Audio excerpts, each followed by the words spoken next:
ایک ملک جس میں ڈانس کو گالی سمجھا جاتا ہے. There is one woman who is the literal embodiment of grace and resistance. Sheema Kirmani.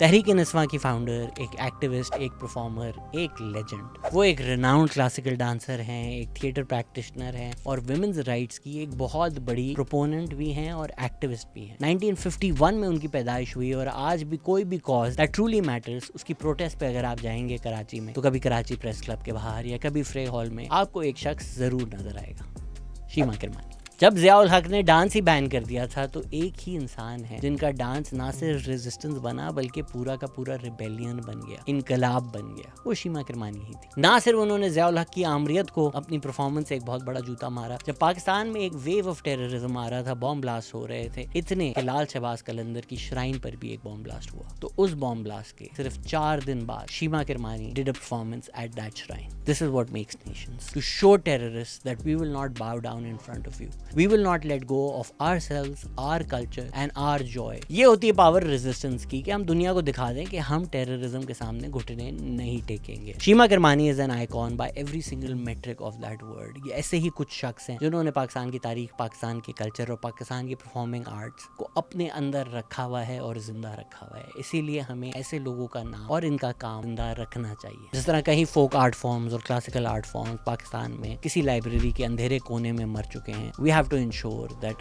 all of Shima Karmani's resistance does not die a silent, slow death. We need to celebrate it with the same vigor that Shima Karmani has performed for all of these years.